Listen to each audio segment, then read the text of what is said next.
This is the story of a small child in Japan who had no interest in traditional studies. His mind was drawn only to machines. How do cars run? How do machines and engines work? He loved to know all this. His interest in machine had increased so much that at the age of 16 he left his studies and started working at a bicycle shop with his father.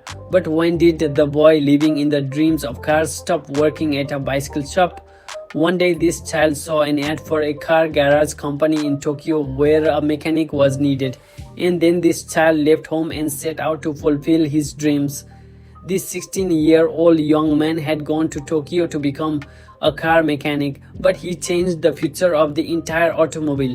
This young man was none other than Soichiro Honda, who later made Honda Motors Company and established his presence in the world's leading motorbike brand.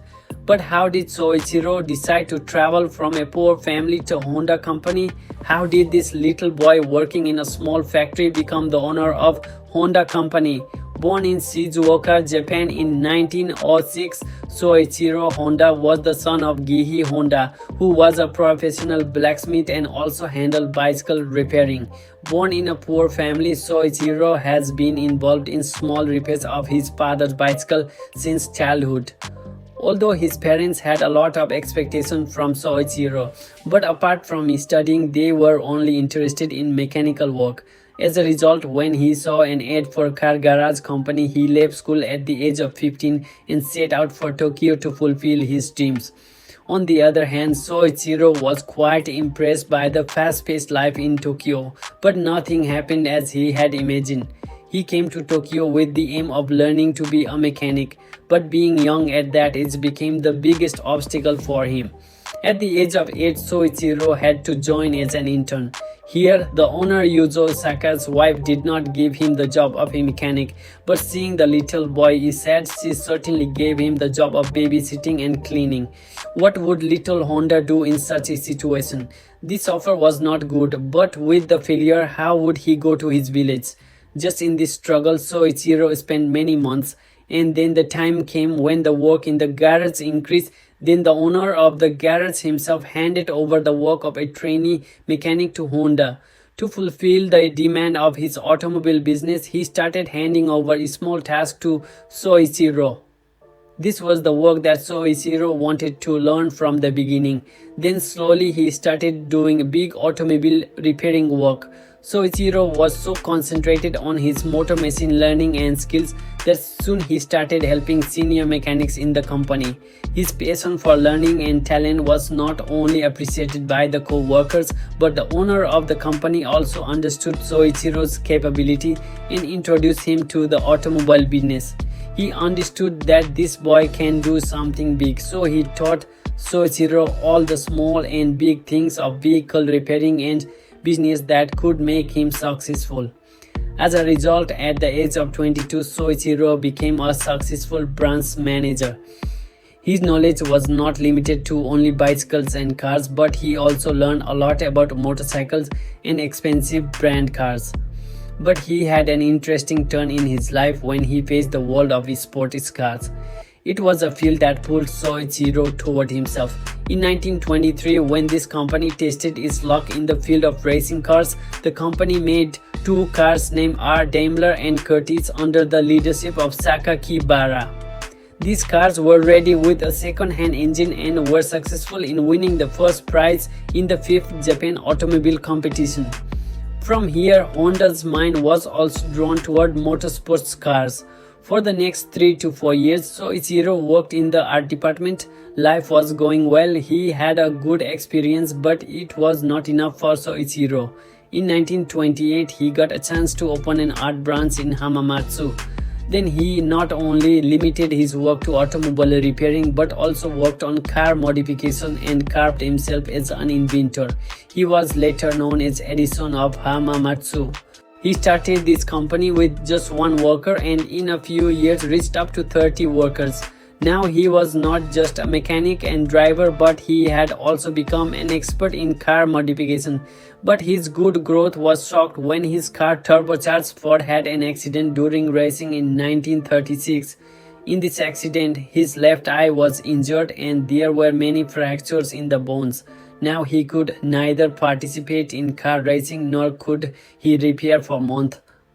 So even though he did not want to, Soichiro had to say goodbye to car racing forever. His life seemed to have stopped, but Soichiro's flight of success was not going to stop. A few months later, he expressed his desire to work in the manufacturing of spare parts.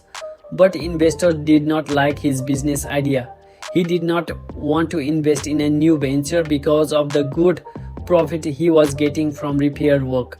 Now Soichiro Honda was completely alone in his bad time, but he was not defeated. He soon set up his own parts manufacturing company called Tokai Seiki Heavy Industry, and with a lot of hard work he started fulfilling his dreams. He worked 8 shifts a day and made piston rings at night, but even after working day and night shifts, he did not succeed.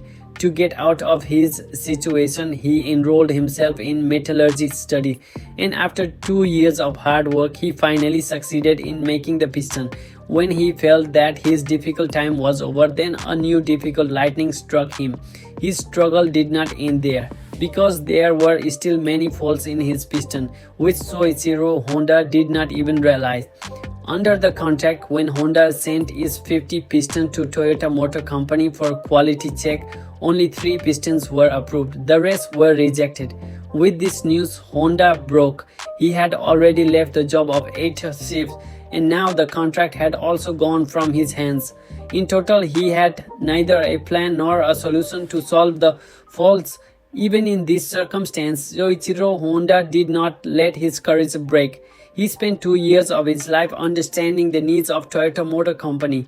During this time, he visited many steel-making companies, studied many manufacturing techniques, and once again took up the challenge of making a piston. But this time, his passion and 2 years of hard work brought color. His product passed the quality control of all company and put Soichiro Honda's life on the track of success. Soon he started getting a lot of orders, which were completed by about 2,000 workers in his company. But his journey of success did not last long. The company that Soichiro made day and night with great desire, now the company slipped from his hands like sand. In 1941, he joined Japan World War II, and his gaze fell on Honda's company Tokai Seiki. As soon as the company came under the control of the Japanese government, its bad days began. Then in 1942, Toyota also got 40% equity of Tokai Seiki, the company that Honda had made with his blood and sweat. His own position was downgraded to senior managing director. The situation got worse when the company's workers were put on military service, and Honda itself started contributing to making military aircraft propellers for the war. But all these efforts were in vain. In 1944, during the air raid, not only the houses of the people in Japan were destroyed, but Honda's dreams were also burned to ashes. A bomb burned down his Tokai Seiki's Yamashita plant and destroyed it. And in 1945, the Mikawa earthquake also had a minor effect. The country's condition got worse and worse, and the hopes of Honda were also ruined. By the way, this situation was not only of Honda but of the whole of Japan. In this country, which suffered 2 dangerous atomic bombs, there were only clouds of destruction, sorrow, and despair all around. This country had not only lost the war but also lost everything in the wake of the war. The country's destabilizing economy was on the verge of extinction. And some of this was also the case with Honda, who had nothing left now. He sold some of his company's assets to Toyota for 450,000 yen. And with this money, in 1946, he established the Honda Technical Research Institute. In this era, the bad situation of Japan, people craving for food and water, heavy poverty and inflation had also affected Soichiro Honda. But he did not stop himself from making a new start. In 1946, when he got the generator engine of the former Imperial Army's wireless radio one day, Honda, forced by habit, got a new idea from this. And this was the turning point from where Honda was going to get the fruit of all his hard work. In short, his fate was about to change. He made a motorized bicycle by putting an engine on a cycle while putting his idea. As soon as this idea became popular, the demand for the product increased by 2 times a day, 4 times a night. In the beginning, he used a used engine to make the product, but then Soichiro Honda also prepared his own Type A engine. In 1949, Honda also launched its True motorcycle. This was the first model of his Dream Series motorcycle. These two models of Honda were considered a landmark in Japanese automotive technology. Their popularity increased a lot, and along with it, their car of success also started. After the end of the war, Honda's conversation with his old friend Takeo Fujisawa increased, whom he knew from the days of his piston ring supplier. In this case, Honda hired his friend Fujisawa and handed him the company's financial side. This made the company work better. Fujisawa was in charge of handling the business part, while Honda was completely in charge of the manufacturing and designing part. Both of them made Honda Motor a big brand in Japan. But Honda's journey of achievements did not end there. He also wanted to introduce his company to America.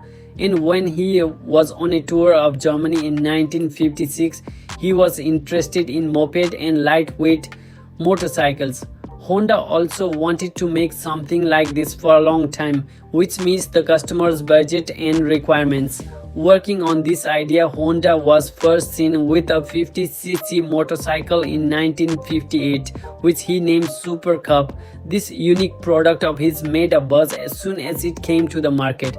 People liked this model so much that its bumper sale also left behind the sales of Triumph and Harley Davidson. In 1969, Honda Motorcycles opened its first dealership in the United States, from where the company became an international brand. All of its models kept coming to the top of the list of best-selling motorcycles, but Honda did not limit itself to motorcycles. In fact, he also worked in the field of sports bikes. For this, Honda personally went to the racing sports at that time and understood the unique features of the winning bikes. Due to this passion, Honda's first sport bike was also launched in a few years, which was named Super Hawk. This model of his also won the International Racing Championship in 1962. And with its invention, the standard of power and reliability in modern motorcycle was also set. Honda's name is spread all over the world. In the 60s, it had become the world's largest bike manufacturing company. But the 62-year-old Honda still did not want to stop. Soon he also stepped into the field of the four-wheeler market and launched his first model in the air-truck market. After this, he made his second record when he launched Honda Civic. His car became very popular at the international level. As fuel efficient, its sales also increased a lot.